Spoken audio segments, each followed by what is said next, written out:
Tauhid artinya ja'ala wahidan. Tauhid artinya menjadikannya satu dan esa. Maksudnya apa? Yaitu kita menjadikan Allah satu-satunya zat yang berhak disembah. Dan ini masalah yang sangat-sangat penting sekali, Pak. Yang dengan tauhidlah Allah menciptakan langit dan bumi. Ya, untuk tauhid Allah menciptakan jin dan manusia. Dan untuk tauhid Allah mengutus para nabi dan rasul. Allah mengatakan wa ma khalaqtul jinna wal insa illa liya'budun. Tidaklah aku ciptakan jin dan manusia kecuali agar mereka beribadah kepadaku saja. Makanya akal Islam, tauhidullah jalla wa ala adalah merupakan pondasi segala macam amal. Maka dari itu kewajiban kita adalah untuk betul-betul memperhatikan tauhid, Pak, dibandingkan seluruh permasalahan-permasalahan agama yang lain. Mempelajari tauhid bukan hanya sebatas sifatnya teori, Pak, tapi harus praktek. Rasulullah SAW dan seluruh nabi dan rasul berdakwah kepada tauhid dan tak pernah berhenti untuk menjelaskan tauhid dari awal dakwah sampai akhir dakwah. Iya, makanya salah kalau ada orang berkata kita belajar tauhid cukup 2 minggu. Iya. Kalau maksudnya mempelajari hukum-hukumnya mungkin saja, tapi untuk peralisasian supaya betul-betul menyerap di hati tidak cukup 2 minggu. Bahkan harus sampai seumur hidup kita. Ikhwat Islam azani Allah wa iyyakum. Karena tauhid itu, kalau kita berbicara tentang masalah tauhid, Pak, kita ini sedang berbicara tentang agama secara keseluruhan. Makanya kata Ibnu Qayyim, Al-Quran semuanya tauhid. Al-Quran semuanya apa? Tauhid. Allah menceritakan dalam Al-Quran tentang surga dan neraka. Itu adalah balasan orang yang mentauhidkan Allah dan balasan bagi mereka yang tidak mentauhidkan Allah Subhanahu wa taala. Orang yang Allah berbicara tentang masalah hukum syariat, ya tentang sholat, zakat, puasa, haji, itu berbicara tentang konsekuensi tauhid. Allah berbicara tentang kisah para nabi terdahulu, itu berbicara tentang kisah bagaimana dakwah para nabi terhadap tauhid. Jadi Al-Quran dari awal sampai akhir itu tentang apa? Tentang tauhid. Tauhid itu, Pak, ya, jangan kita anggap permasalahan yang sempit, tapi ya sangat luas sekali. Ya. Kalau kita masih suka berbuat maksiat, itu artinya, Pak, tauhid kita belum beres. Kalau kita masih suka menyelisihi perintah Allah dan Rasul, itu ada sinyal bahwa tauhid kita belum beres. Kalau kita akhlaknya tidak sesuai dengan akhlak Rasul, itu artinya ada ketidakberesan pada tauhid kita. Kalau kita masih makan riba, itu artinya ada ketidakberesan pada tauhid kita. Kalau kita masih doyan melakukan perbuatan yang tidak dicontohkan oleh Rasul, itu artinya ada kekurangan pada tauhid kita. Kalau ada orang, Pak, yang dia kurang sabaran menghadapi berbagai macam ujian dan cobaan, itu artinya ada kekurangan pada tauhidnya. Kalau ada orang, Pak, yang dia itu kurang tawakalnya, maka orang ini artinya kurang tauhidnya. Kalau ada orang, Bapak sekalian, kok hidupnya cepat galau, dikit-dikit galau, itu artinya kurang tauhidnya. Kalau ada orang, Pak, jarang zikir kepada Allah, itu artinya kurang tauhidnya.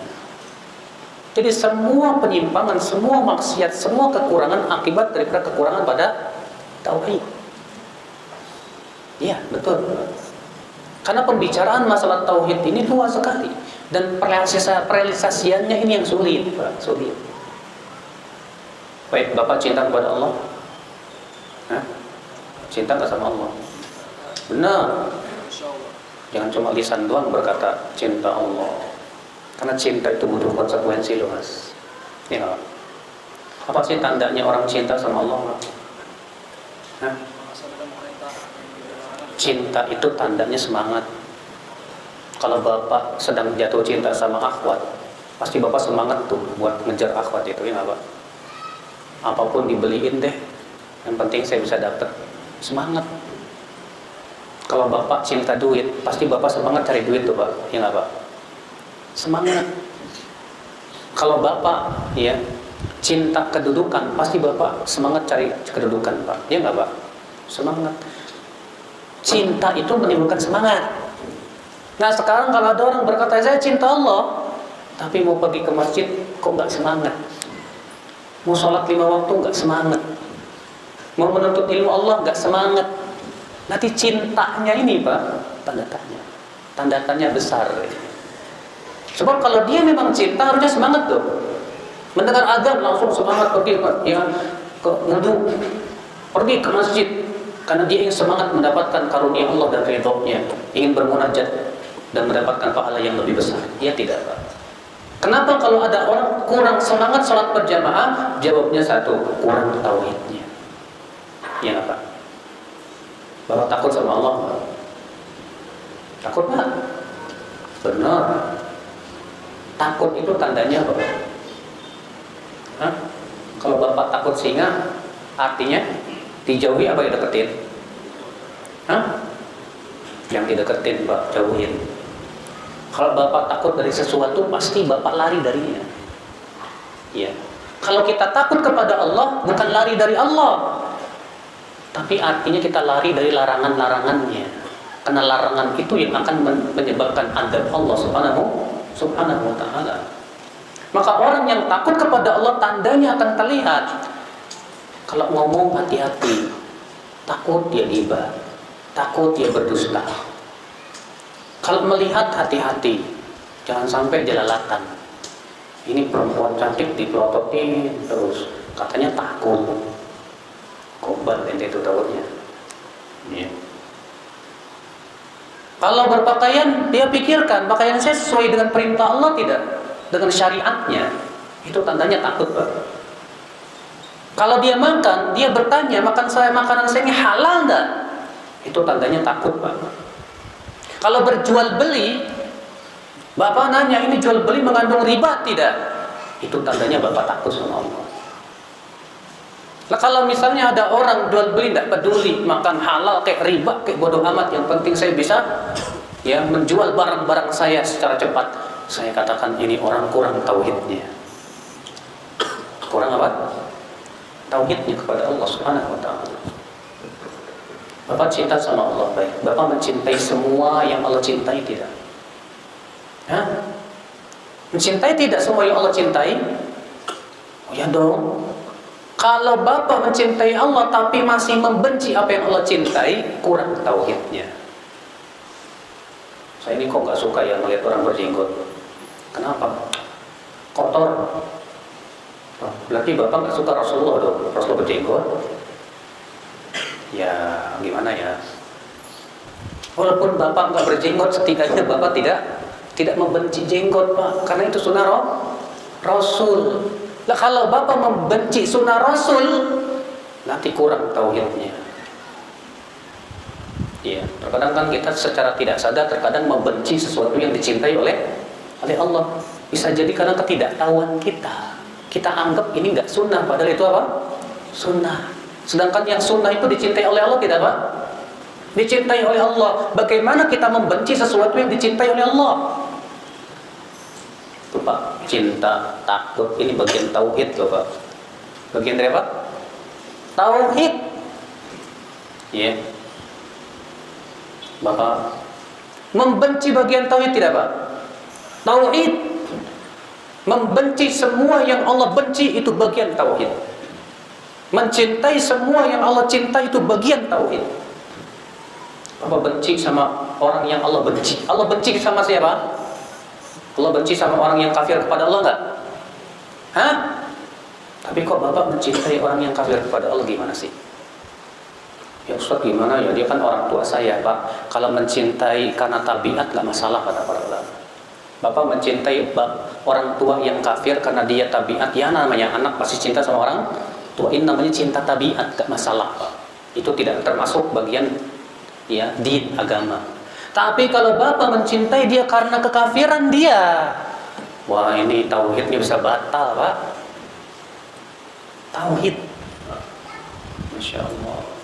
Bapak, saya mau tanya sama Bapak, kalau kita beramal tapi kok Bapak beramal masih ngarepin pujian orang, itu tandanya tauhidnya kurang. Lagi umroh, ya, ngapain Pak? Hah?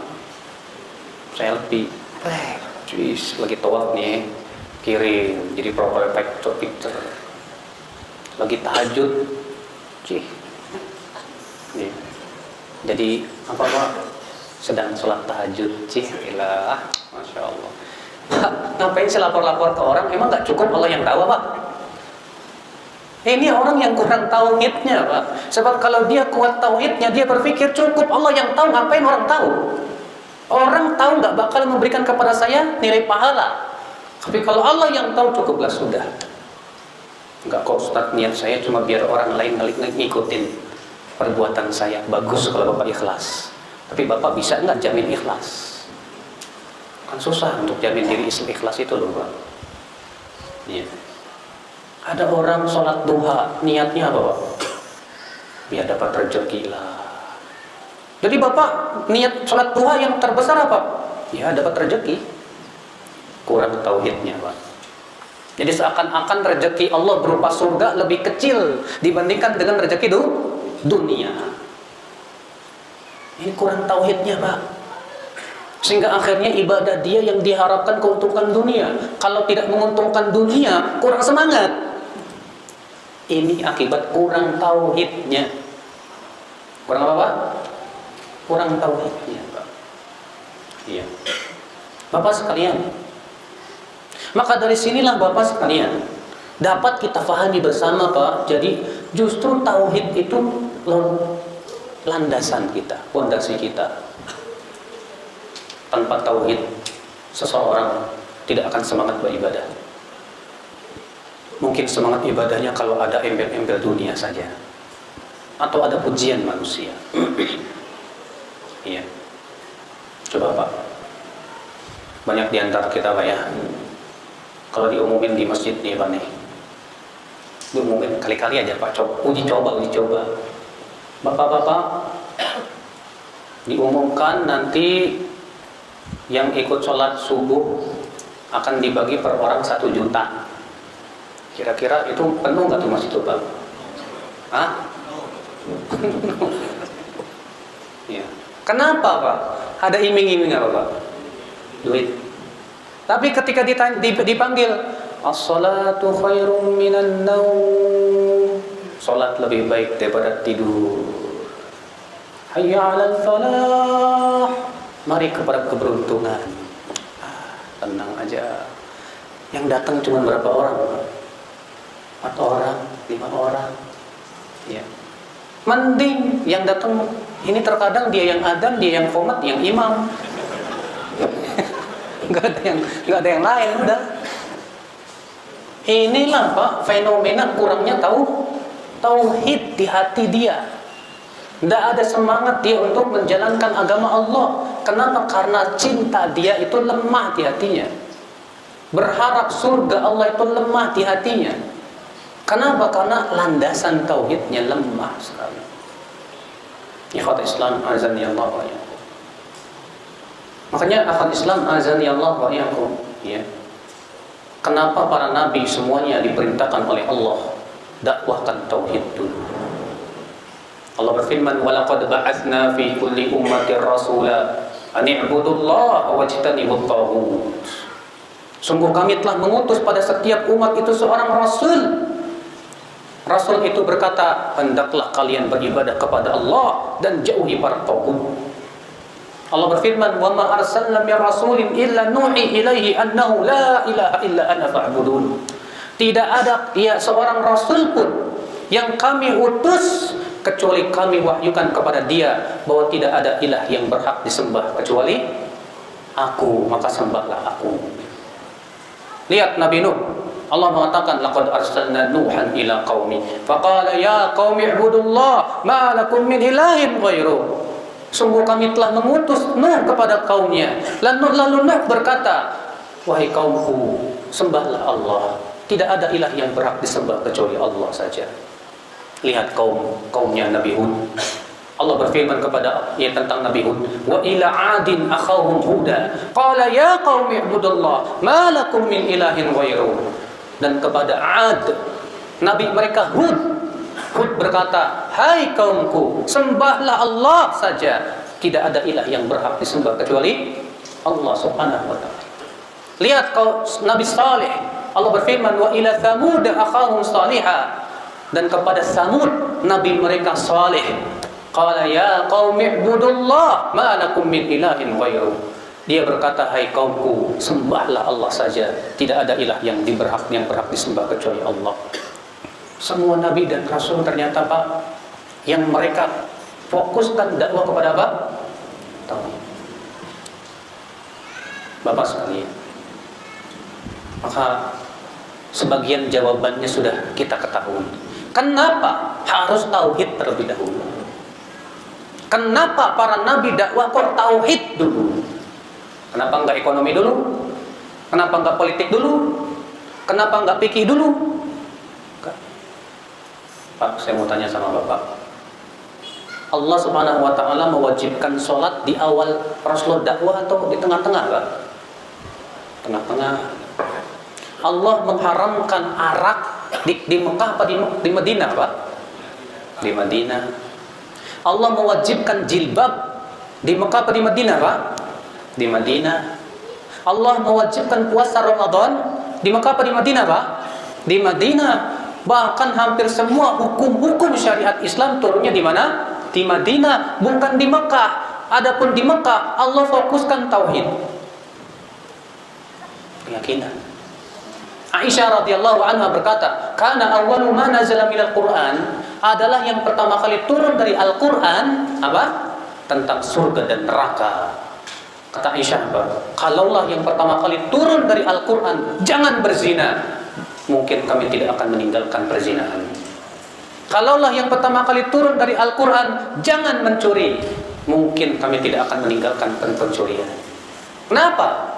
Akidahnya belum ada. Nah, sekarang Bapak, coba Pak, kalau ada perempuan nggak pakai jilbab, Bapak datengin, Neng, pakai jilbab dong, Neng. Coba Bapak lihat jawabannya apa? Hah? Tes aja, tes, ya. Nanti nih habis kajian nih, ada perempuan nggak pakai jilbab, Bapak datengin, Bapak bilang, Neng, pakai jilbab dong, Neng, kan Allah wajibkan pakai jilbab. Kira-kira jawabannya apa, Pak? Aduh, belum siap, aduh, panas, aduh, gimana ya, aduh. Kenapa, Pak? Karena tauhid belum ada. Lihat, makanya lihat hasilnya, Pak. Lihat hasilnya, Pak. Ketika Rasulullah di kota Mekah mengokohkan akidah tauhid, menumbuhkan rasa cinta kepada Allah, rasa takut kepada Allah yang luar biasa. Ketika Allah haramkan arak, itu para sahabat, Pak, tidak nanya-nanya dulu. Ketika mereka sedang minum, mendengar ayat arak, langsung tumpahkan. Diambilnya kendi-kendi yang penuh arak, ditumpahkan. Ya. Disebutkan dalam riwayat ketika Allah turunkan ayat hijab, para wanita langsung menarik gorden-gorden mereka, langsung pakai. Tidak ada istilah belum siap. Kenapa? Karena akidah sudah kokoh. Ya. Inilah Masya Allah, hasilnya luar biasa sekali, Pak. Jadi tauhid itu menumbuhkan jiwa sami'na wa ata'na yang total, luar biasa. Iya. Ikhwatal Islam, azani Allah wa iyyakum. Maka ya akhi, azani Allah wa iyyakum. Ya, pada pagi hari ini ya kita akan membahas permasalahan tadi. Kenapa sih harus tauhid dulu? Kenapa? Kenapa enggak ekonomi dulu? Kenapa enggak apa? Politik dulu dan yang lainnya. Nah. Bapak sekalian, jawabannya yang pertama tadi. Yang pertama, karena ia adalah landasan amal. Tanpa tauhid tidak, tanpa tauhid tidak akan menimbulkan amal. Sesuatu yang bisa menimbulkan amal itu adanya tauhid, Pak. Adanya keyakinan. Ya. Makanya seseorang itu pasti beramal sesuai dengan keyakinannya, nggak Pak? Ya. Untuk keyakinan itulah dia akan beramal dan berbuat. Ketika seseorang yakin betul akan adanya surga, ada neraka, yakin ada Allah pencipta langit dan bumi, disitulah Pak yang memberikan kekuatan Bapak untuk senantiasa Pak beribadah kepada Allah, menjalankan perintah-perintah Allah, menjauhi apa? Larangan-larangan Allah Subhanahu wa taala. Ya. Bapak sekalian, makanya kalau ada yang bertanya, Ustaz, keluarga saya gimana ya Ustaz ya? Susah sholatnya, disuruh sholat malas-malasan. Maka kita katakan, ya, kalau kamu perintahkan mereka sholat 1000 kali pun mereka tidak akan mau. Kenapa? Karena tauhid belum ada. Jadi gimana dong? Dakwahkan dulu tauhidnya, fahamkan dulu akidahnya, kuatkan keimanannya kepada Allah. Jadikan hatinya cinta kepada Allah, jadikan hatinya takut kepada Allah. Kalau kita mulai dari situ, insya Allah Pak, ketika cinta sudah bersemi di hati dia, ketika takut itu sudah muncul di hati dia, disitulah dia akan mau sholat dan sujud kepada Allah. Dia akan mau sujud sama Allah Subhanahu wa taala. Tapi kalau keimanannya kurang, tauhidnya kurang, susah. Ada teman saya Pak, ngajakin temannya nggak sholat. Sholat yuk. Kamu kenapa sih nggak mau sholat? Apa jawabnya Pak? La ikraha fiddin. Nggak ada paksaan dalam agama. Jawabannya pakai ayat, tapi dipahami seenaknya kan gitu kan? La ikraha fiddin. Tidak ada paksaan dalam agama. Loh, masa begitu? Kata teman saya. Bukankah Allah mengancam orang yang tidak sholat dengan api neraka? Apa kamu nggak takut neraka? Apa katanya dia Pak? Di neraka kan banyak cewek cantik. Astagfirullah. Benar Pak, itu ada loh Pak, seperti itu. KTP-nya Islam loh Pak. Ada lagi Pak, saya punya teman dia kontraktor, dia punya anak-anak buah. Rupanya anak buahnya ada yang nggak sholat. Diancam sama teman saya, kamu sholat atau saya pecatkan. Apa kata dia? Mendingan dipecat Pak daripada sholat. La haula wala quwata illa billah. Kenapa bisa terjadi seperti itu Pak? Tauhidnya belum ada. Rasa takut kepada Allah belum ada. Rasa cinta kepada Allah belum ada. Makanya karena itu semua tidak ada, akhirnya amal pun tidak ada. Nah inilah Bapak sekalian. Kenapa sih Pak banyak pejabat suka korupsi Pak? Hah? Kenapa banyak pejabat suka korupsi Pak? Jawabnya satu Pak, karena keimanan dia kepada Allah dan bahwasanya Allah Maha tahu perbuatan mereka lemah sekali. Mungkin KTP-nya Islam. Kalau ditanya kamu tahu tidak bahwa Allah tahu perbuatan kamu itu? Ya tahu, saya yakin. Tapi keyakinannya lemah. Ya, kok kamu berani ya berbuat korupsi begitu, makan harta orang dengan tanpa hak, bahkan terkadang sampai triliunan, miliaran? La haula wala quwata illa billah. Karena apa Pak? Rasa takut kepada Allahnya nggak ada. Sebab kalau dia takut kepada Allah, walaupun sendirian dia nggak berani. Kan korupsi biasanya kan sembunyi-sembunyi kan Pak, nggak ada yang tahu. Iya. Akhwan Islam azan ya Allah ya. Makanya inilah alasan yang pertama Pak. Kenapa tauhid dulu? Karena tauhid landasan amal Pak. Seseorang tidak akan beramal kalau tidak ada tauhid di hatinya. Kalau cintanya dia kepada Allah belum ada, tidak akan beramal. Kalau rasa takut kepada Allah belum muncul, dia tidak akan meninggalkan maksiat kepada Allah Subhanahu wa taala. Nah, ini alasan yang pertama. Kenapa Pak? Tauhid dulu. Alasan yang kedua, kenapa tauhid dulu Pak? Karena tauhid itu syarat diterimanya amal. Ya. Kalau ada orang beramal tapi tidak mentauhidkan Allah, tetap saja nggak diterima sama Allah. Diterima Pak? Nggak diterima.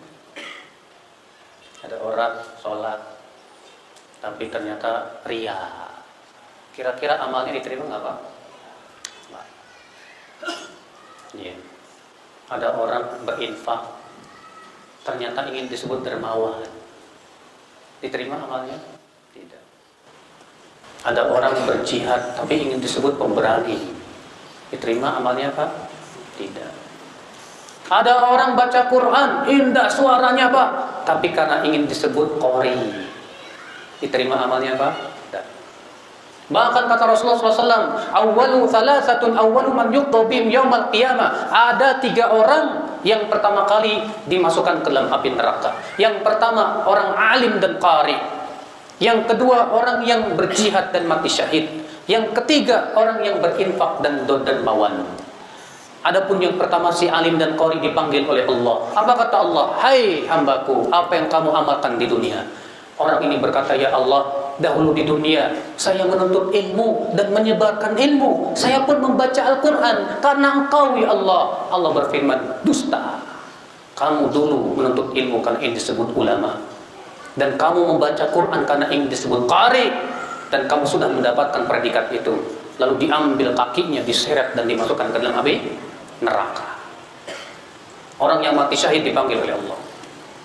Apa amalmu di dunia? Kata orang itu, ya Allah, aku berjihad dan berperang sampai aku mati syahid karena Engkau. Allah berfirman, dusta. Kamu dahulu berperang karena ingin disebut pemberani. Akhirnya orang itu pun dilemparkan ke dalam api neraka.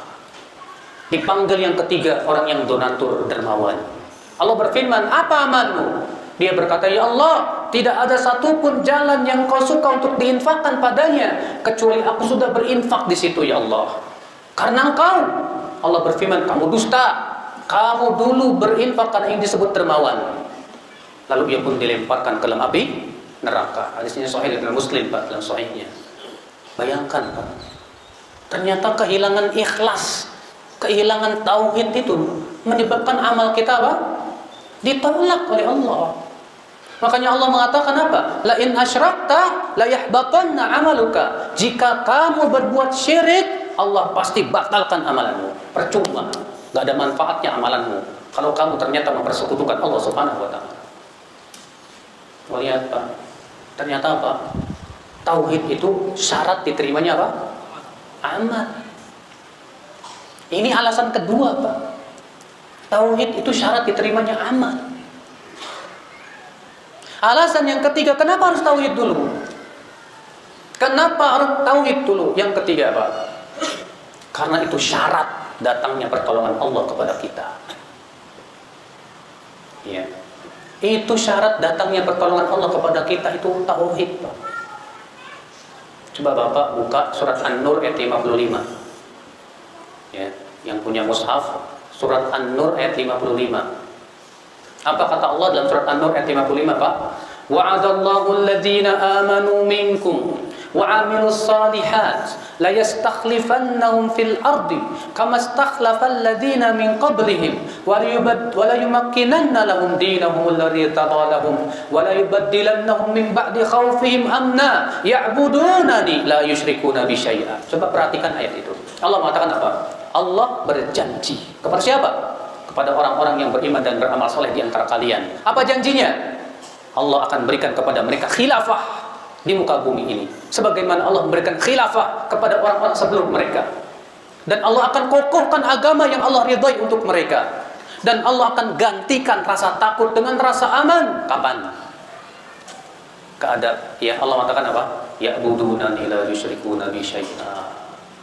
Itu semua Allah akan berikan di saat mereka beribadah kepadaku saja dan tidak mempersekutukan aku sedikit pun juga. Nah Pak, jadi Pak, kalau kaum muslimin tidak merealisasikan tauhid, bagaimana Allah akan tolong kita? Tidak mungkin. Makanya di sini dalam surat An-Nur ayat 55 tadi Pak, Allah sudah berjanji sebetulnya untuk memberikan kekhilafahan untuk orang yang beriman dan beramal soleh. Tapi tolong dipenuhi syaratnya. Syaratnya apa? syaratnya mereka mentauhidkan Allah dan menjauhkan kesyirikan. Ini Bapak sekalian, ternyata subhanallah Bapak sekalian ya. Sekarang kita ingin Allah tolong umat Islam di negeri kita, Pak. Tapi di negeri kita yang namanya kesyirikan ajib, Pak. Mistik-mistik, dukun-dukun. Aduh. Bahkan di Indonesia ini Pak yang namanya dukun jadi penasihat spiritual. Bahkan dukun itu Pak diberikan kata-kata yang mentereng. Apa coba? Hah? Orang pinter. Kok dukun pinter? Pinter apa coba Pak? Matematika aja nggak bisa. Ya. Sebut apa lagi coba Pak? Paranormal. Padahal nggak normal. Ya. Kok ajib? Akhirnya apa? Itu di kampung-kampung terkadang kita lihat yang namanya mistik-mistik itu Pak mengerikan Pak. Yang namanya perdukunan, sihir pasti identik dengan syirik. Ya. Ikhwatal Islam azani Allah wa belum lagi Pak ada yang menyembelih kerbau untuk Nyi Roro Kidul di lautan selatan sana itu Pak. Di Gunung Kidul nyembelih kerbau juga buat Gunung Kidul. Biar apa katanya? Biar nggak meletus. Pernah Pak di daerah Cilacap Pak, setelah mereka bikin sesajian tumpeng buat Nyi Roro Kidul, besoknya tsunami Pak, kecil. Apa kata mereka? Mungkin sesajiannya kurang banyak ini. Lah, bukannya ingat kepada Allah ini malah bilangnya sesajiannya kurang banyak katanya. La haula wala quwata illa billah. Kesyirikan ajib Pak. Di negeri kita ini kesyirikan. Para petaninya masih keyakinan Dewi Sri dan yang lainnya. Ya, di masyarakat masih suka gantung-gantungin di pohon tuh Pak. Apa tuh Pak? Sesajen Pak. Kadang kain putih tuh Pak, kain putih. Ya. Itu kan syirik, jelas syirik itu. Dan syiriknya bukan syirik kecil lagi tuh Pak. Syirik besar gitu Pak. Belum lagi syirik kecil. Wah, banyak sekali syirik kecil. Adanya keyakinan hari-hari apa? Sial. Ya. Katanya kalau hari Rebo itu hari sial. Nggak boleh aktivitas. Ada lagi yang kampung tetangganya bukan hari Rebo Pak, hari Selasa. Katanya Selasa sial. Kampung sebelahnya lagi hari Sabtu. Kampung sebelahnya lagi beda-beda. La ilaha illallah. Padahal kan Pak, yang bisa memberikan kesialan itu siapa? Allah. Rasulullah saja tidak bisa memberikan manfaat dan mudarat dan kesialan. Allah mengatakan dalam surat Al-A'raf ayat 188. Buka itu. Surat Al-A'raf ayat 188. Allah mengatakan, "Qul la amliku li nafsi naf'an wa la dharran illa ma syaa Allah." Katakan, aku tidak memiliki untuk diriku manfaat dan mudarat kecuali apa yang Allah kehendaki. Kecuali apa yang Allah kehendaki. Ikhwatal Islam azani Allah wa iyyakum. Ternyata Rasulullah aja disuruh mengatakan begitu. Aku tidak memiliki untuk diriku manfaat dan mudarat. Di kota-kota besar Pak, keyakinan-keyakinan seperti masih banyak Pak. Bapak kalau naik hotel, ya nggak ada tingkatan 4-nya Pak. 3A, 4. Kenapa? Katanya 4 angka sial. Itu biasanya yang bikinnya orang Cina Pak. Tapi kalau nggak ada tingkat 13, 12A, 14. Itu biasanya yang bikinnya ya. Nah, seperti itu keyakinan. Angka kan tidak bisa memberikan manfaat dan mudarat. Yang bisa memberikan dan manfaat dan mudarat hanyalah apa? Allah. Kita umat Islam Pak punya keyakinan angka tidak memberikan manfaat dan mudarat. Hari tidak memberikan manfaat dan mudarat. Semua hari Allah ciptakan. Hari-hari kita disuruh untuk beraktivitas. Ya. Adapun menggantungkan, aduh gara-gara saya beraktivitas hari Jumat nih, saya jadi sial. Ini termasuk syirik. Kata Rasulullah, at-tiyaratu syirk, at-tiyaratu syirk. Tiara itu apa? Syirik. Makanya ya akal Islam azani Allah. Nah ini Bapak sekalian. Ya. Ini sebab yang keberapa Pak? yang ketiga. Apa itu, Pak? Apa? Betul. Bahwasannya karena tauhid itu syarat datangnya apa? Pertolongan dari Allah Subhanahu wa taala. Baik, sekarang yang keempat. Kenapa harus tauhid terlebih dahulu? Kenapa harus dari tauhid dulu? Karena tauhid itu sebab datangnya keberkahan. Keberkahan yang ada di langit dan bumi itu sebab utamanya tauhid.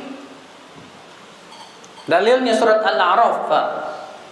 Ya, ayatnya saya lupa. Allah mengatakan begini. Walau anna ahlal qura amanu wattaqau lafatahna 'alaihim barakatin minas sama'i wal ard walakin kadzdzabu fa akhadnahum bima kanu yaksibun. Kalaulah penduduk negeri itu beriman dan bertakwa, niscaya kami akan bukakan pintu-pintu keberkahan dari langit dan bumi. Kami akan bukakan pintu-pintu keberkahan dari langit dan bumi. Akan tetapi sayang, kata Allah, mereka mendustakan ayat-ayat Allah. Maka kami pun berikan sanksi atas perbuatan mereka itu. Coba, Pak.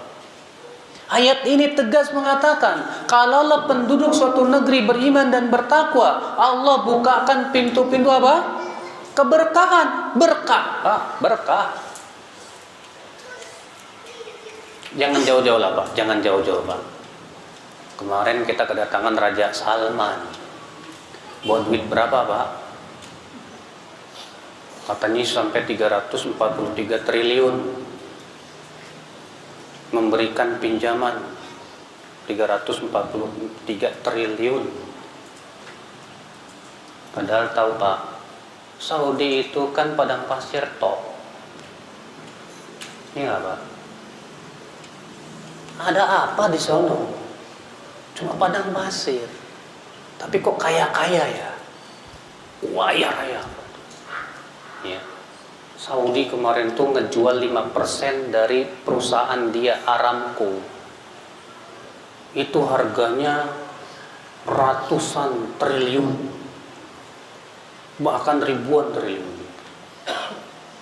5%-nya aja bisa mengalahkan mungkin Pertamina, apa nggak ada apa-apanya.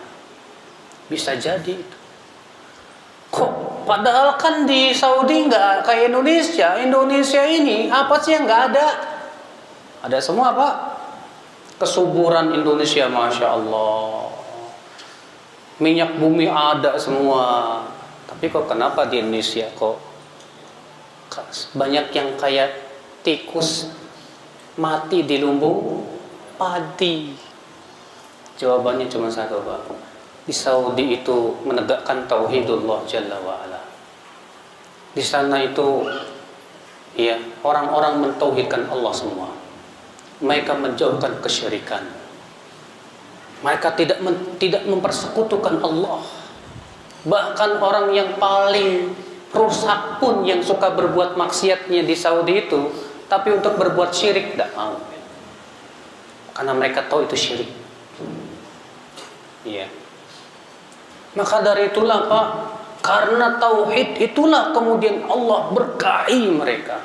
Datang keberkahan dari langit dan bumi. Ya. Maka dari itulah Bapak sekalian, kalau negeri kita penduduknya semua mentauhidkan Allah, menjauhkan kesyirikan, saya jamin, bahkan saya yakin ini Indonesia bakalan jadi negara terkaya di dunia. Bahkan menjadi negara yang terhebat di dunia, superpower, Pak. Karena apa yang nggak ada di negeri kita, Pak? Ini negara kaya ini sebetulnya, Indonesia ini. Tapi masalahnya itulah kesyirikan merajalela, kemaksiatan merajalela. Ini yang mencabut keberkahan. Diangkat keberkahan oleh Allah Subhanahu wa taala. Makanya ya akhwat Islam azani Allah wa iyyakum. Ya, kalau kita ingin negeri kita diberkahi oleh Allah, dibukakan pintu-pintu keberkahannya oleh Allah, realisasikan firman Allah tadi, kalaulah penduduk negeri itu beriman dan bertakwa kepada Allah, kami akan bukakan pintu-pintu keberkahan dari langit dan bumi. Akan tetapi sayang, kata Allah, mereka malah mendustakan ayat-ayat kami. Maka kami pun berikan balasan terhadap perbuatan mereka itu. Emang yang punya bumi siapa? Hah? Allah. Yang punya bumi Allah. Maka Allah berkahi siapa yang Allah kehendaki, ya kan? Siapa yang mentauhidkan Allah, Allah berikan keberkahan. Siapa yang tidak mentauhidkan Allah, Allah cabut keberkahan. Yaf'alu ma yasha, fa'alu lima yurid. Allah malah berbuat sesuai dengan kehendaknya.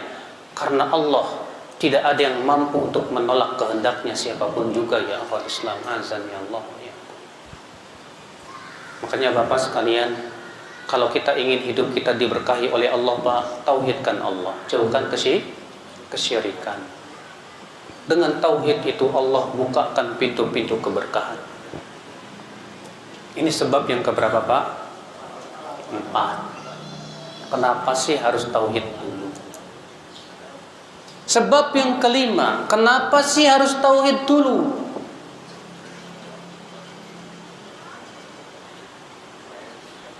Karena akal Islam azani Allah wa iyyakum. Tanpa tauhid seseorang tidak akan bisa masuk surga, Pak. Bapak pengen masuk surga? Pengen. Siapa nggak pengen sih? Tapi surga itu ternyata kuncinya tauhid, Pak. Asal kita wafat di atas la ilaha illallah dan kita tidak mempersekutukan Allah, jamin masuk surga. Jamin masuk surga. Imam Muslim meriwayatkan dalam sahihnya bahwasanya Allah Ta'ala berfirman kepada penduduk api neraka yang paling ringan azabnya. Bapak tahu tidak? Penduduk neraka yang paling ringan azabnya itu seperti apa, Pak? Hah? Kata Rasulullah, penduduk api neraka yang paling ringan azabnya itu dikasih sendal dari api neraka, otaknya mendidih. Apa kata Allah kepada penduduk api neraka yang paling ringan itu? Ay abdi, ara'aita law kanat lakad dunya wa ma fiha akunta muftadiyan biha. Bagaimana kalau kamu memiliki kekayaan dunia dan seisinya, apakah kamu akan menebus dirimu dari api neraka? Kata si hamba, iya ya Allah, aku akan tebus diriku dari api neraka. Allah berfirman, kamu dusta. Dahulu di dunia aku minta yang lebih ringan dari itu. Allah tusyrik bi syai'a, yaitu jangan sekutukan aku.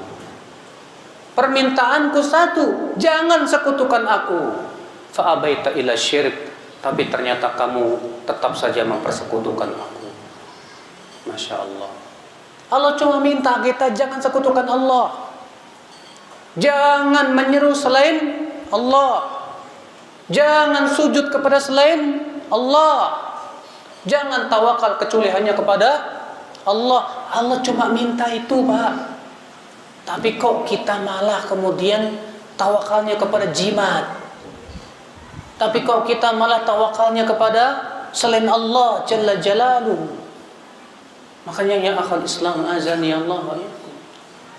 Bagaimana kita akan masuk surga kalau ternyata kita masih mempersekutukan Allah Subhanahu wa taala? Karena orang yang wafat di atas kesyirikan, Pak, haram masuk surga, haram. Allah sendiri mengatakan begitu dalam surat Al-Maidah.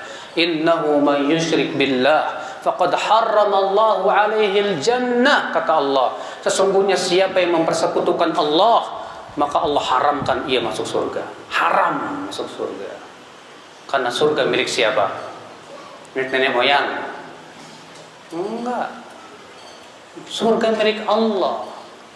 Dan Allah sudah berjanji bahwa orang yang mati di atas syirik kekal di neraka, gak mungkin masuk surga. Allah berfirman juga, innallaha la yaghfiru ay yushraka bih. Sesungguhnya Allah tidak akan pernah mengampuni dosa syirik. Gak pernah Allah ampuni. Kalau ia wafat di atas kesyirikan, selamanya di neraka sudah, Pak. Gak mungkin masuk surga. Ini sebab yang kelima, Pak. Kenapa sih kita harus tauhid dulu? Karena ternyata syarat masuk surga itu apa? Tauhid. Sebab yang keenam, Pak. Kenapa sih tauhid dulu sih Pak? Karena tauhid itu ternyata sebab mendapatkan ampunan dari Allah. Tanpa tauhid mana mungkin diampuni oleh Allah Subhanahu wa taala. Justru dengan tauhid kita dimaafkan oleh Allah, diampuni, bahkan dihapus dosa-dosa kita. Sukan dalam hadis Pak riwayat Tirmidzi, Allah Ta'ala berfirman, apa kata Allah? Ya ibna Adam, wahai anak Adam, innaka law ataitani biqurabil ardi khataya thumma laqitani la tusyrik bi syai'a la ataituka biqurabihal maghfirah. Wahai anak Adam, sesungguhnya engkau apabila datang kepadaku membawa dosa sepenuh bumi, kemudian kamu bertemu kepadaku meninggal dalam keadaan kamu tidak mempersekutukan aku sedikit pun juga, aku akan datang kepadamu membawa ampunan sepenuh bumi juga. Allahu Akbar. Lihat Pak dalam hadis ini, bahwa orang yang meninggal dalam keadaan tidak mempersekutukan Allah sedikit pun juga Pak, maka Allah akan datang membawa ampunan sepenuh bumi. Bayangkan. Maka dari itu Bapak sekalian, mungkinkah seseorang diampuni oleh Allah sementara ia masih mempersekutukan Allah, masih ia berbuat syirik? Tidak mungkin. Karena sudah saya sebutkan tadi ayatnya dalam surat An-Nisa ayat 148, Allah mengatakan, innallaha la yaghfiru an yushraka bih, sesungguhnya Allah tidak akan pernah mengampuni dosa syirik, wa yaghfiru ma duna dzalika liman yasha, dan Allah mengampuni dosa yang lebih rendah dari apa? Dari kesyirikan. Masya Allah. Bapak, kalau Bapak dosanya banyak banget, sabrek-abrek, asal bukan syirik, masih ada kesempatan dapat ampunan Bapak. Tapi kalau Bapak banyak amalannya, tapi Bapak musyrik, berbuat syirik, jangan harap Allah ampuni dosa Bapak. Allah bahkan batalkan amalan-amalan Bapak, tidak ada manfaatnya di sisi Allah Subhanahu wa taala. Makanya Bapak sekalian, ini sebab yang keenam. Bahwasanya kenapa sih kita harus tauhid dulu? Kenapa?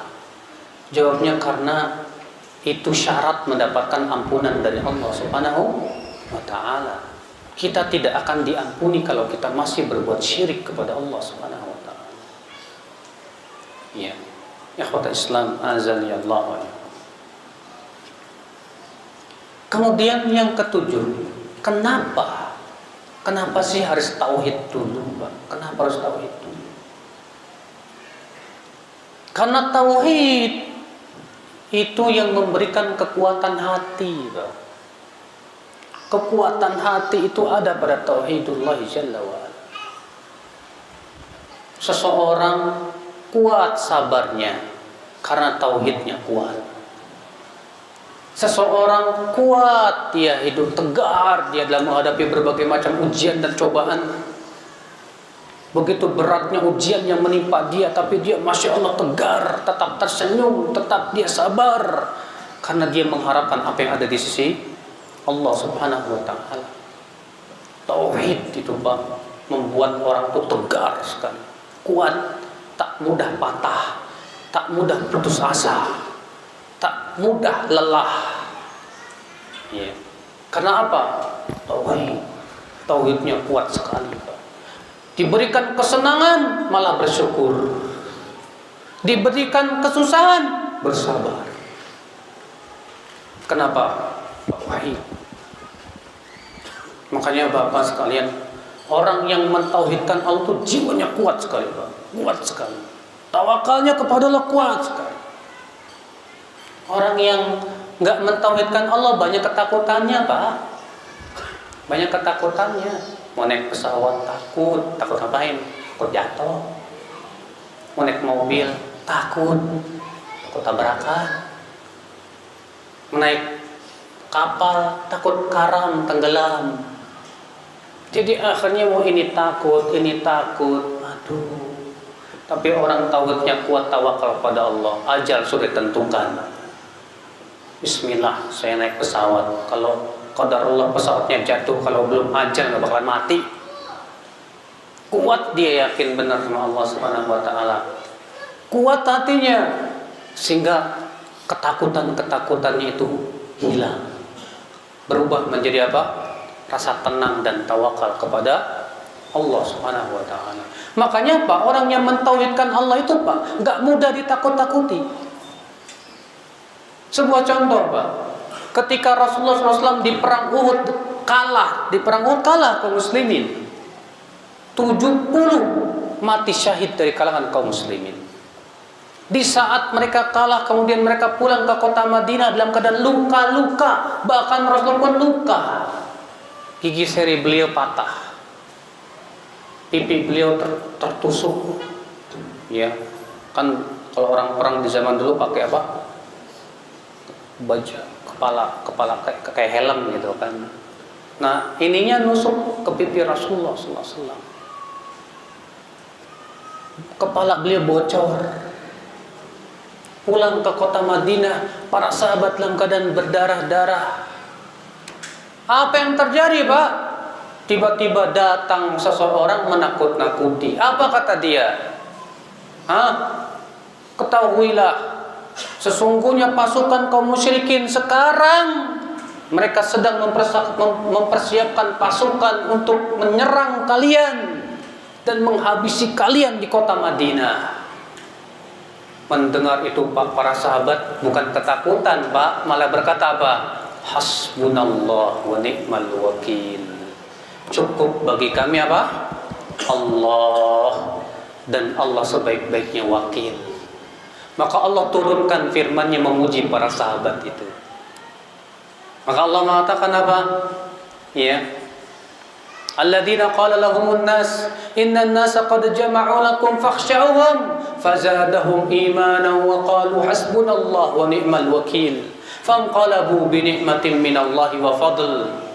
Ya. Yaitu orang-orang yang ketika dikatakan oleh seseorang kepada mereka, sesungguhnya manusia itu orang-orang musyrikin Quraisy sedang mempersiapkan pasukan untuk menyerang kalian ke kota Madinah, mereka berkata, hasbunallah wa ni'mal wakil. Cukup bagi kami Allah dan kami sebaik-baiknya apa?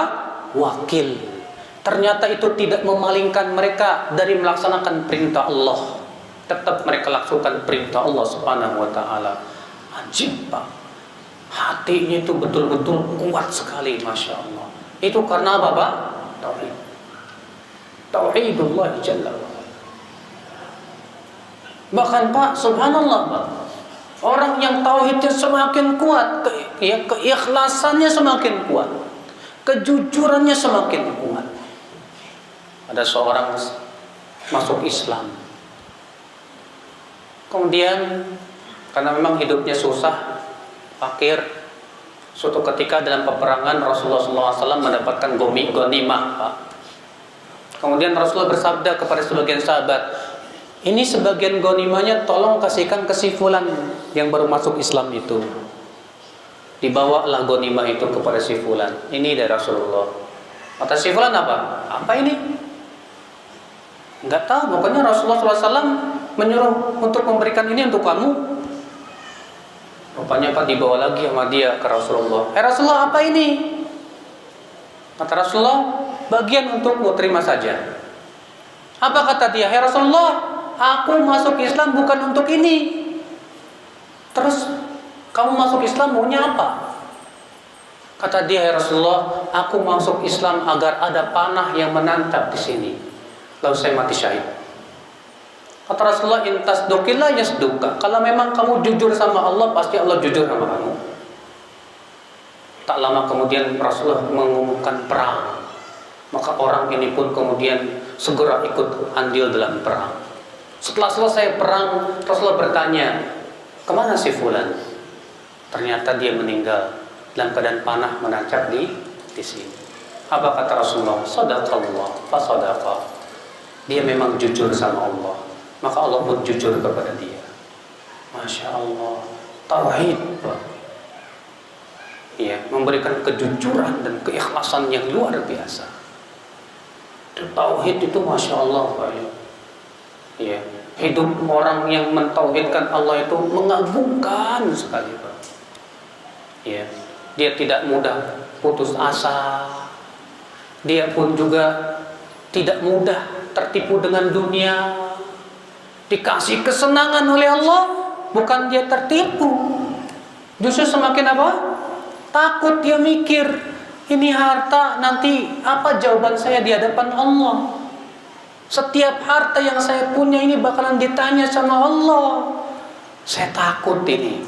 Akhirnya diinfakkan di jalan Allah. Ini akibat tauhid Pak. Pernah suatu ketika Pak, di zaman Umar bin Khattab, datang penduduk kota Homs. Bapak tahu Homs? Homs itu sekarang di Suriah Pak ya.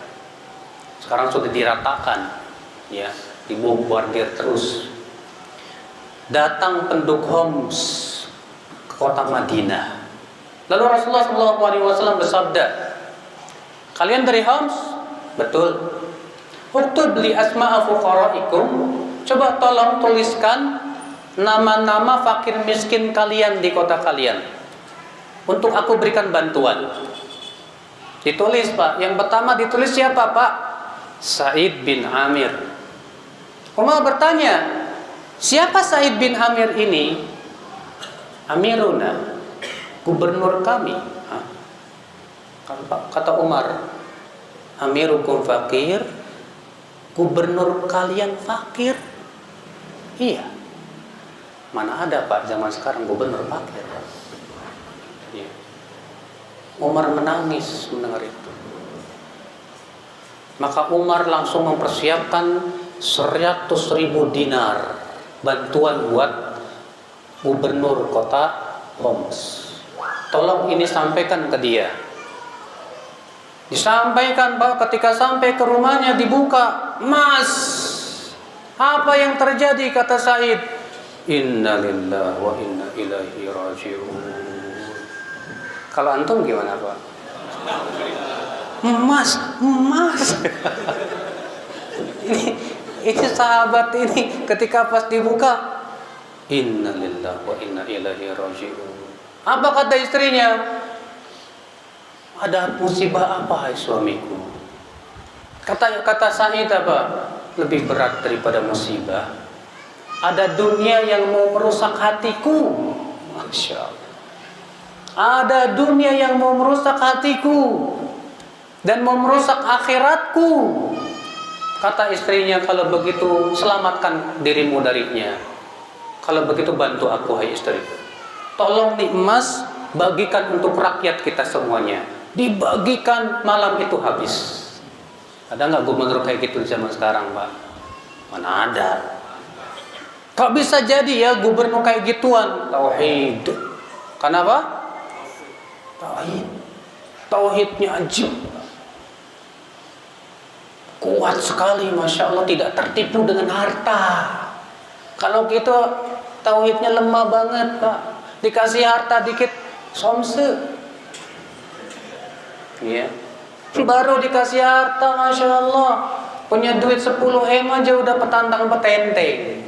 Punya duit ratusan M aja, Masya Allah, kayak orang kayak gimana Pak? La haula wa la quwata illa billah. Tapi orang yang mentauhidkan Allah tidak tertipu. Bahkan dia sadar itu semua amanah dari Allah untuk saya. Untuk saya gunakan tentunya dalam keridhaan Allah. Gak tertipu dia, Masya Allah. Kenapa? Tauhid. Ya, mentauhidkan Allah Jalla Jalaluhu. Makanya penting sekali Pak tauhid dalam hidup kita ini Pak. Dan tidak mungkin Pak kita mentauhidkan Allah kecuali dengan mengenal Allah. Kenali terus Allah. Ya, siapa Allah? Kuatkan rasa takut kita kepada Allah Pak. Kuatkan rasa cinta kita kepada Allah Pak. Tidak ada cinta yang sejati kecuali cinta kepada Allah. Kalau bapak mencintai istri, suatu ketika istri ima meninggalkan kita atau mengkhianati kita, iya nggak Pak? Iya nggak? Kalau kita mencintai harta, harta itu suatu ketika kita akan meninggalkan kita, atau harta itu diambil orang? Betul tidak? Kalau kita mencintai anak, suatu ketika pasti kita akan berpisah dengan mereka. Kata Jibril kepada Nabi Muhammad SAW, ahbib man syi'ta ya Muhammad, silahkan kamu cintai yang kamu sukai hai Muhammad, fa innaka mufariqu, karena suatu ketika kamu akan berpisah dengan mereka. Cinta siapapun selain Allah, Pak, tidak akan lama. Tapi cinta Allah itu yang paling hakiki, Pak. Dan tidak ada yang lebih indah dari cinta kepada Allah Subhanahu wa taala. Kalau antum cinta kepada wanita, kelihatannya mah indah, tapi sebetulnya antum ditawan sama wanita itu. Ya, ketika jauh tersiksa dengan rasa rindu. Ketika dekat tersiksa dengan perasaan takut kehilangan dan lain-lain. Makanya kata Ibnu Qayyim, orang yang mencintai selain Allah, dia akan disiksa dengan cintanya itu. Tapi orang yang mencintai Allah, cintanya itu akan memberikan kebahagiaan yang luar biasa, ketenangan yang luar biasa. Maka sudahkah kita berusaha mentauhidkan Allah dengan cara mencintai Allah? Kalau bapak cinta kepada wanita, pasti bapak asyik dong dua-duaan sama dia. Kalau kita cinta sama Allah, kita asyik dua-duaan dengan Allah, Pak, dengan bermunajat.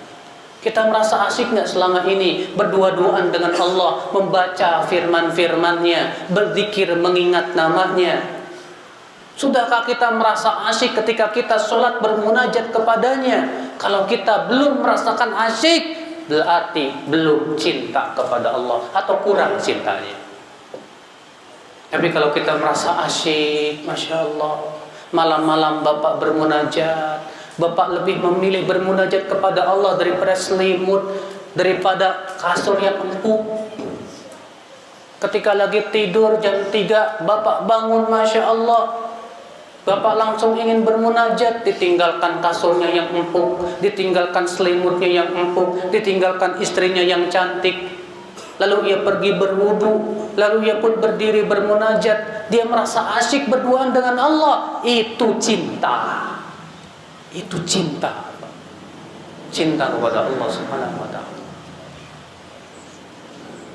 Ikhwatul Islam azami Allah wa iyyakum. Maka pelajarilah tauhid. Pelajari bukan sebatas untuk tahu, tapi pelajari untuk betul-betul meresap di dada kita, menimbulkan ketenangan jiwa dan batin kita, mengokohkan, tawakalkan kesabaran kita. Pelajari tauhid itu, Pak. Bukan hanya sebatas ingin tahu ini syirik, ini tauhid, bukan cuma itu, tapi menguatkan amal ibadah kita. Dan semakin kita lari dari api neraka, semakin kita lari dari kesyirikan, semakin kita dekat kepada Allah Subhanahu wa taala. Nah, inilah Bapak sekalian, sebab utama kenapa sih harus tauhid terlebih dahulu. Makanya dakwah para nabi selalu dimulai dengan tauhid, tauhid, tauhid, tauhid, tauhid.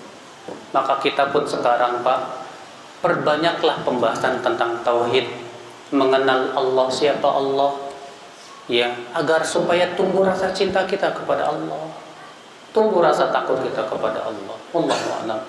Semoga yang saya sampaikan bermanfaat. Kita buka tanya jawab. Ada yang mau bertanya, silakan. Silakan, Pak. Kalau pertanyaannya tidak sesuai dengan materi, mohon maaf ya, Pak, ya, kalau saya tidak jawab. Silakan. Assalamualaikum warahmatullahi wabarakatuh.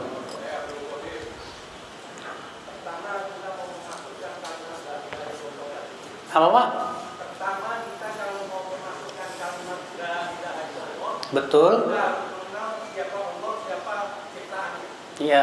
makhluk dan ciptaannya. Betul. Pertanyaannya, bagaimana caranya kita memasukkan kalimat la ilaha illallah? Bagaimana caranya memasukkan kalimat la ilaha illallah dalam makhluk dan penciptaannya? Ya, supaya saya bisa mengenal lagi, bukan hanya saya tahu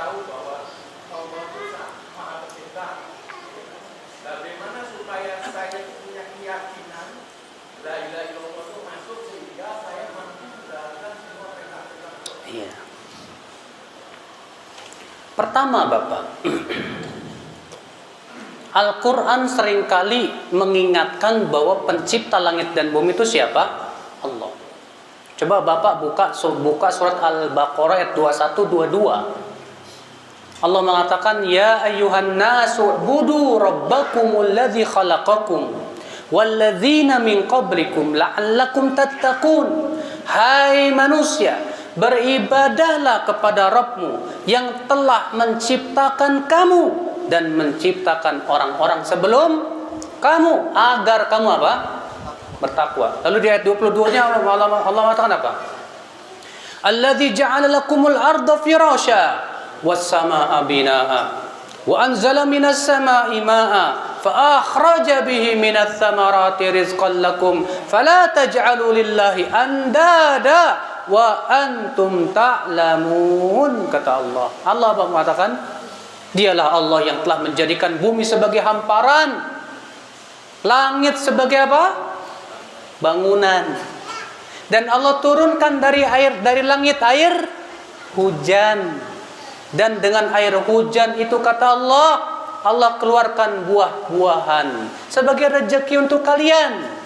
Maka perhatikan, maka janganlah kamu jadikan bagi Allah tandingan dalam keadaan kamu tahu bahwa yang melakukan itu semua Allah. Kata para ulama, ayat ini Allah ingin berdalil untuk mentauhidkan Allah dengan mengenal perciptaan-ciptaan dan bahwasanya yang menciptakan itu semua Allah dan Allah Subhanahu wa taala. Coba Pak. Dalam surat Ali Imran Allah menyuruh kita untuk memperhatikan penciptaan langit dan bumi, enggak Pak? Allah mengatakan apa? Inna fi khalqis samawati wal ardi wa ikhtilafil laili wan nahar la ayatin liulil albab alladzina yadhkuruna Allah qiyaman wa qu'udan wa 'ala junubihim wa yatafakkaruna fi khalqis samawati wal ard rabbana ma khalaqta hadza batila subhanaka faqina adzabannar. Sesungguhnya dalam penciptaan langit dan bumi, pergantian siang dan malam, terdapat tanda-tanda kebesaran Allah bagi orang yang berakal. Yaitu siapa? Itu orang-orang yang mengingat Allah di saat berdiri, di saat duduk, dan di saat berbaring. Dan ia memikirkan tentang penciptaan langit dan bumi, seraya berkata, wahai Rabb kami, tidaklah engkau ciptakan ini sia-sia. Maha suci engkau ya Allah, maka pelihara kami dari api neraka. Ketika kita melihat ternyata yang menciptakan semua ini Allah, berarti kita sadar, berarti satu-satunya zat yang berhak disembah hanyalah Allah. Yang memberikan rezeki kepada saya Allah, yang menurunkan hujan kepada saya Allah. Dengan air hujan Allah berikan, Allah tumbuhkan berbagai macam buah-buahan yang beraneka ragam, padahal airnya satu, tapi buahnya macam-macam, ada mangga, ada rambutan dan yang lainnya. Itu sebagai bukti bahwasanya penciptanya pun satu. Berarti saya pun tidak berdoa kecuali hanya kepada Allah. Saya hanya bertawakal kepada Allah. Tapi Pak, setelah saya melihat makhluk-makhluk Allah ini, saya jadi semakin cinta sama Allah. Karena ketika kita memperhatikan makhluk Allah, di situ kita akan melihat sifat Allah. Coba Pak, hujan yang sekarang Allah turunkan ini, disitulah Bapak akan melihat siapa penciptanya. Allah jadikan hujan jatuh setetes demi tetes. Kenapa Allah tidak jadikan hujan itu seperti kita menuangkan air dari ember? Kalau hujan kayak ember gitu Pak, hancur tidak bumi Pak? Hancur. Tapi Allah jadikan air hujan setetes demi setetes. Dan Bapak tahu tidak Pak? Para peneliti, para profesor mengatakan ternyata kecepatan air hujan itu Allah atur sedemikian rupa. Kecepatannya hanya 10 km per jam saja, tidak lebih dari itu. Bayangkan kalau kecepatannya 20 km Pak. Bertak. Aduh, sakitnya minta ampun dah. Bukankah itu menunjukkan sifatnya yang maha pengasih lagi maha penyayang? Bukankah yang menciptakan hujan itu menunjukkan akan lembutnya Allah kepada hamba-hambanya? Dari situ kita melihat sifat Allah yang luar biasa. Allahu Akbar. Makanya kenapa sih dalam Al-Quran Allah selalu menyuruh kita silakan berjalan di muka bumi, lihat tentang ciptaan-ciptaan Allah, supaya kita semakin yakin bahwasanya pencipta hanya Allah. Dari situ kita yakin bahwa yang berhak disembah hanyalah Allah. Selain Allah tidak berhak disembah. Mereka makhluk yang lemah, yang butuh kepada karunia Allah. Mereka makhluk yang lemah, yang butuh kepada rahmat Allah. Berarti tawakal kita hanya kepada Allah saja. Doa kita hanya kepada Allah saja. Sujud kita hanya kepada Allah saja. Itulah la ilaha illallah. Itu hakikat la ilaha illallah, Pak. Karena la ilaha illallah itu bukan cuma sebatas ucapan saja. Kalau ada orang ucapannya la ilallahnya hebat banget, Pak. La ilaha illallah. La ilaha illallah. Tapi keris jimatnya gede di sini, Pak. Gimana akan disebut la ilaha illallah? Sementara jimat itu sendiri syirik, bertabrakan dengan la ilaha illallah. Makanya fahamilah makna la ilaha illallah itu. Apa yang diinginkan oleh kalimat la ilaha illallah? Apa syarat la ilaha illallah? Apa konsekuensi la ilaha illallah? Apa pembatal-pembatal la ilaha illallah? Ada. Jadi kita jangan hanya sebatas mempelajari la ilaha illallah sebatas ucapannya doang, tapi pahami betul maknanya. Bapak tahu tidak, Pak? Kenapa orang musyrikin Quraisy tidak mau mengucapkan la ilaha illallah? Tidak mau mengucapkan la ilaha illallah karena mereka tahu konsekuensi la ilaha illallah. Makanya orang musyrikin Quraisy berkata, aja'alal alihata ilaha wahida inna hadza la syai'un ujab. Apakah Muhammad hendak menjadikan Tuhan yang banyak jadi satu aja? Mereka tidak mau mengucapkan la ilaha illallah karena konsekuensinya mereka harus meninggalkan semua yang mereka sembah selain Allah. Sementara banyak kita kaum muslimin la ilaha illallahnya hebat, Pak, tapi tidak paham, kurang paham. Buktinya apa? La ilaha illallah jalan terus, syirik jalan terus. Iya. Bagaimana akan diterima la ilaha illallahnya sementara ia melakukan pembatal la ilaha illallah? Tidak mungkin, Bapak sekalian. Nah, inilah Bapaknya. Jadi kita memperhatikan ciptaan-ciptaan Allah. Tiada lain adalah supaya kita semakin yakin bahwa pencipta hanyalah Allah. Kalau kita yakin pencipta itu hanyalah Allah, maka konsekuensinya kita yakin bahwa ilah yang berhak disembah hanyalah Allah. Tidak ada ilah yang berhak disembah kecuali Allah. Dan itulah konsekuensi dari la ilaha illallah. Kalimat la ilallah di akhir hidup manusia itu, apakah semua manusia bisa mendapatkan kemudahan untuk bisa mengucapkannya?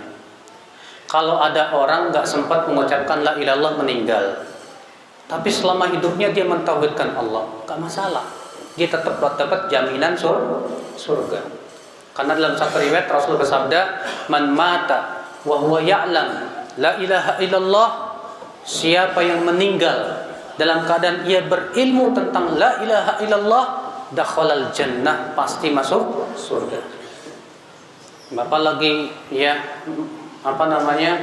nyupir mobil tabrakan, gak sempat mengucapkan la ilaha meninggal.